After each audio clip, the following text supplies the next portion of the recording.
हम लोग यहाँ पर डिस्कस करेंगे सीडीपी यानी कि बाल विकास के कुछ प्रश्नों को। यहाँ पे जो हमने प्रश्न लिए हैं जेटेट 2012 में 1 to 5 में ऑलरेडी पूछे जा चुके हैं। तो यहाँ पे क्वेश्चन को करने से आपको आइडिया लगेगा कि क्वेश्चंस किस तरह के रहते हैं या किस लेवल के प्रश्न आपको रहेंगे। ठीक है, तो अगर आपने चैनल को सब्सक्राइब नहीं किया है तो सब्सक्राइब करके बेल आइकन जरूर दबा लीजिएगा, क्योंकि जेटेट से रिलेटेड जो भी इंपॉर्टेंट कंटेंट है हम आपको प्रोवाइड कराएंगे। अगर आप हमारे टेलीग्राम चैनल से जुड़ना चाहते हैं तो डिस्क्रिप्शन में इसका लिंक गिवन है, आप जा करके जुड़ जाएं। चलिए क्वेश्चन को डिस्कस करते हैं। देखिए क्वेश्चन में क्या कहता है कि एक बच्चे में रचनात्मक यानी कि कंस्ट्रक्टिव विकास प्रारंभ होता है। ठीक है, तो बच्चे में रचनात्मक विकास प्रारंभ किस समय से होता है ये आपको बताना है। वयस्कता के दौरान होगा, किशोरावस्था के दौरान होगा, बाल्यावस्था से, या फिर जन्म से ही हो जाता है। ठीक है, यानी बच्चा किसी भी चीज़ के बारे में किस तरह से इनोवेटिव ढंग से सोचता है, क्रिएटिविटी आता है, ये आपको यहाँ पे आंसर करना है। तो देखिए इसका राइट आंसर हो जाएगा बाल्यावस्था से। ठीक है, ऐसा नहीं कि बच्चा जन्म लिया और वो क्रिएटिविटी करना शुरू कर दिया। ठीक है, किशोरावस्था और वयस्कता के दौरान क्या होता है, वो ज़्यादा मैच्योर हो जाता है। बच्चे में जो रचनात्मक जो गुण आता है वो बाल्यावस्था से ही आ जाता है। आप देखे होंगे कोई बच्चा किसी भी खिलौने को किस तरह से वो कभी तोड़ता है, कभी जोड़ता है, उसके नट को खोलता है ना। इसका मतलब क्या कर रहा है, बच्चा कुछ ना कुछ क्रिएटिव एक्टिविटी वो कर रहा है। तो यहाँ पे राइट आंसर क्या हो जाएगा, सी नंबर।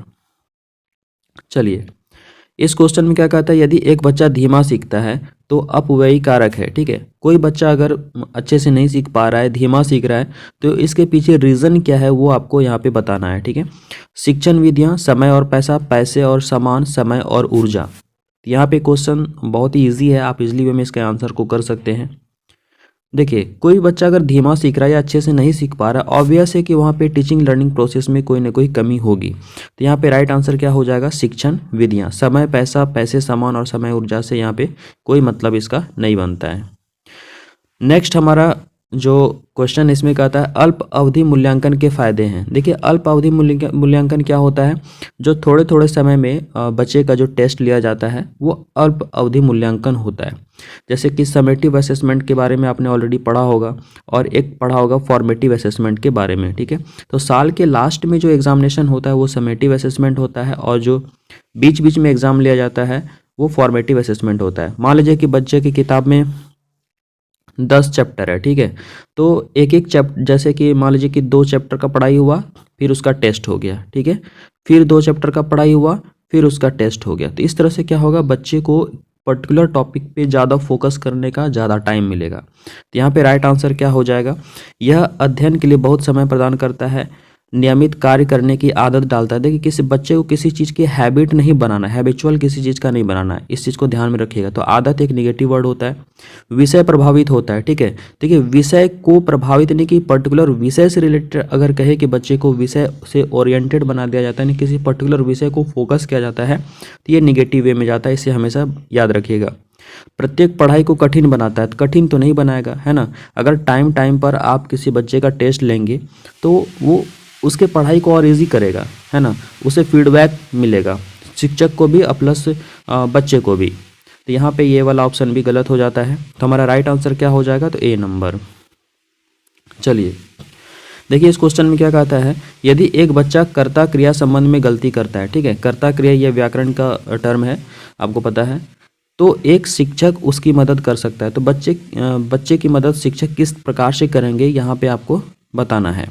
तो देखिए 4 ऑप्शन गिवन है, इसमें से आपको एप्रोप्रिएट जो लगे वो बताना है। पहला कहता है कक्षा में उस बच्चे पर विशेष ध्यान देते हुए उदाहरण देकर समझाना, यानी बच्चे को उदाहरण देकर शिक्षक को भी समझाएंगे।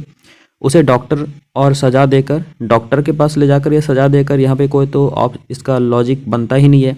उसे 10 बार लिखने को कहकर, देखिए जहाँ पे भी रिपीटिशन की बात होगी, है ना, वहाँ पर आप उस तरह के ऑप्शंस को इग्नोर करेंगे, तो ये हमारा गलत हो जाएगा। व्याकरण के नियमों को फिर से बताकर, देखिए जहाँ पे रूल्स को फोकस किया जाता है उस तरह के ऑप्शंस को भी आप इग्नोर करेंगे, है ना। नियम, कानून या फिर मानक, इस तरह के वर्ड मिले तो उसे देखकर आप इग्नोर करेंगे। तो राइट आंसर क्या बनता है हमारा, तो ए नंबर, यानी कि कक्षा में उस बच्चे पर विशेष ध्यान देते हुए उदाहरण देकर आप बच्चे को क्या करेंगे, समझाएंगे। ठीक है, तो इस तरह से कर्ता क्रिया का जो उसका जो भी रिलेटेड प्रॉब्लम है वो सॉल्व हो जाएगा। चलिए नेक्स्ट क्वेश्चन को देखते हैं। फ्रेंड्स, आगे बढ़ने से पहले आपके लिए एक इम्पॉर्टेंट इन्फॉर्मेशन है। अगर आप झारखंड टेट का नोट्स लेना चाहते हैं 1 to 5 और 6 to 8 के लिए, तो आपको यहाँ पर मिल जाएगा। अगर आप दोनों साथ में लेते हैं तो आपको 700 रुपीज़ पे करने होंगे। अगर आप किसी एक को लेते हैं तो आपको 400 रुपीज़ पेमेंट करना होगा। आपको नीचे दिए गए व्हाट्सअप नंबर पे हमें मैसेज करना है।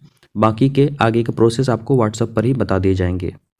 चलिए, इस क्वेश्चन में क्या कहता है, देखिए इस क्वेश्चन में क्या कहता है, प्रेरणा के बाद आना चाहिए। प्रेरणा यानी क्या हो गया, इंग्लिश में इसको कहते हैं मोटिवेशन। तो इसके बाद क्या आना चाहिए सीक्वेंस में, ये आपको पूछा जा रहा है। इनाम आना चाहिए, फटकार, ज्ञान आना चाहिए या फिर प्रोत्साहन आना चाहिए। ऑब्वियस यहाँ चारों ऑप्शन को जब आप ध्यान देंगे तो ये प्रोत्साहन इसका बेस्ट हो जाएगा, क्योंकि मोटिवेट जब कोई बच्चा होगा तो उसके बाद उसे प्रोत्साहन मिलना चाहिए कि हाँ ये कार्य तुम कर रहे हो तो बहुत अच्छा कर रहे हो, ठीक है। तो ये हो जाता है आपका क्या, प्रोत्साहन। चलिए, नेक्स्ट क्वेश्चन हमारा है। फ्रेंड्स, अगर आपने वीडियो को लाइक नहीं किया है तो प्लीज़ वीडियो को लाइक ज़रूर कर दीजिएगा। देखिए इसमें क्या कहता है, नए प्रवर्गों को सीखने का एक कुशल तरीका है। तो नई चीज़ों को सीखने का सबसे कुशल तरीका कौन सा है बताना है। तो रट कर तो पढ़ना, तो ये तो आपको पता है कि इस तरह के ऑप्शंस जहाँ भी मिले, रट कर, याद कर, कंठस्थ कर, वो सब ऑप्शन जो है निगेटिव वे में जाता है, उसे आपको नेगलेक्ट करना है। दूसरा है लिख कर पढ़ना। देखिए पठन, लेखन और वाचन 3 चीज होता है, तो किसी एक चीज को फोकस करना यहाँ पर गलत हो जाएगा। सी में कहता है मशीन के द्वारा पढ़ाई करना। देखिए यहाँ पे मशीन के द्वारा किसी पर्टिकुलर चीज को आप फोकस कर रहे हैं, किसी टेक्निक को आप फोकस कर रहे हैं, तो कहीं भी तकनीक या टेक्निक या मशीन के द्वारा इस तरह के ऑप्शंस मिले तो इसे आपको नेगलेक्ट करना चाहिए, ठीक है। उसके बाद है उदाहरणात्मक तुलना। तो ये हमारा बेस्ट ऑप्शन होता है। तो उदाहरणात्मक तुलना, आपको लग रहा हो कि तुलना एक नेगेटिव वर्ड है, तो यहाँ पे देखिए किस चीज़ का तुलना दिया हुआ है, उदाहरणात्मक तुलना।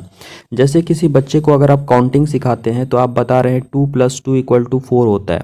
अगर आप ये बच्चा नहीं सीख पा रहा है तो इसे आप दूसरे तरीके से सिखा सकते हैं। बच्चे को आप 2 पेन दे देंगे, ठीक है, अब फिर आप मान लीजिए कि 2 पेंसिल दे देंगे, तो टोटल पूछेगा कि कितना ऑब्जेक्ट हुआ, तो ये गिन के बता देगा 1 2 3 और 4, ठीक है। तो इस तरह से क्या हो गया, 4 हो गया। तो इस तरह से यहाँ पे आप काउंटिंग करके 2 + 2 के कॉन्सेप्ट को उदाहरण दे करके समझा सकते हैं, ठीक है। तो यहाँ पे हमारा राइट आंसर क्या हो गया, डी नंबर। नेक्स्ट क्वेश्चन है स्मरण के अंतर्गत होता है। तो स्मरण, जो बच्चा किसी चीज़ को स्मरण शक्ति जो उसमें डेवलप होता है तो उसमें क्या चीज़ होगा, वर्ताव होगा, पठन लेखन होगा, प्रभावी शिक्षण होगा या फिर धारण एवं अनुस्मरण होगा। तो पर्टिकुलरली स्मरण जो वर्ड है, इस चीज़ को अगर आप डिफाइन करेंगे तो यहाँ पे एक ही चीज़ अप्रोप्रिएट हो रहा है हमारा, क्या, धारण और अनुस्मरण करना, ठीक है। चलिए नेक्स्ट क्वेश्चन हमारा है।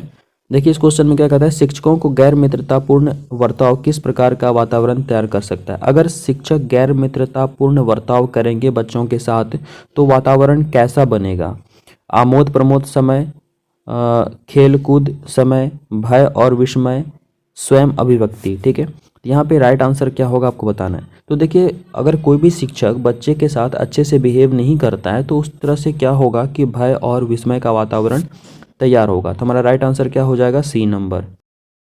देखिए इस क्वेश्चन में क्या कहता है, शिक्षा एक पुनर्गठित और पुनर्निर्मित अनुभव है जो होता है। तो यहाँ पे शिक्षा के बारे में पूछा जा रहा है, ठीक है। तो यह जो अनुभव है यह किस तरह से होता है, औपचारिक, अंतराल या फिर अनौपचारिक या निरंतर। तो यहाँ पे देखिए शिक्षा की अगर हम बात करें तो यह औपचारिक अनौपचारिक दोनों होता है, ये तो कॉमन चीज़ें हैं, ठीक है। लेकिन सबसे मोस्ट इंपॉर्टेंट यहाँ पे क्या है, शिक्षा जो है वो निरंतर होता है। हमारा राइट आंसर क्या हो गया, डी नंबर। आप किसी न किसी तरीके से किसी लाइफ टाइम आप सीखते ही रहते हैं, ठीक है। चलिए नेक्स्ट क्वेश्चन हमारा, और ये लास्ट क्वेश्चन रहेगा। सेशन कैसा लगा आप लोग जरूर कमेंट करके बताइएगा, और वीडियो अच्छा लगे तो लाइक जरूर कीजिएगा और अपने ग्रुप में शेयर कीजिएगा। देखिए यहाँ पे क्या कहता है क्वेश्चन, स्कूली बच्चों के लिए पोशाक किस लिए आवश्यक होता है। स्कूली बच्चों के लिए पोशाक किस लिए आवश्यक होगा ये बताना है, क्योंकि देखिए एक डिफरेंट कल्चर से बच्चे स्कूल में आते हैं तो सभी का पहनावा ओढ़ावा क्या होगा, बिल्कुल अलग अलग होगा। अगर कोई गरीब बच्चा है तो वो उतना अच्छा कपड़ा नहीं पहन पाएगा, जो रिच फैमिली से है वो हो सकता है कि बहुत ही अच्छा कपड़ा पहने। तो यहाँ पे क्या होगा, असमानता होगा। तो उसी चीज़ को हटाने के लिए स्कूली बच्चों के लिए जो पोशाक होता है वो कॉमन होता है सभी के लिए। तो यहाँ पे है स्तर का अंतर, फैशन विवरण, समानता या फिर अधिमान, ठीक है। तो यहाँ पे किस लिए आवश्यक होगा स्कूली बच्चों के लिए पोशाक, तो समानता के लिए। यहाँ पे क्या होगा, बच्चों में जब सभी बच्चे एक ही तरह के कपड़े पहनेंगे तो उन्हें समानता का एहसास होगा, ठीक है। फ्रेंड्स अगर सेशन अच्छा लगा तो लाइक ज़रूर कीजिएगा और शेयर जरूर कीजिएगा, ठीक है। अगर आपको नोट्स चाहिए तो नीचे दिए गए व्हाट्सअप नंबर पे आप हमें मैसेज कर सकते हैं। 1 to 5 और 6 to 8 दोनों के नोट्स साथ में लेने पर 700 रुपीज़ आपको पड़ेगा, और केवल कोई एक नोट्स लेते हैं तो आपको 400 रुपीज़ कॉस्ट पड़ेगा, ठीक है।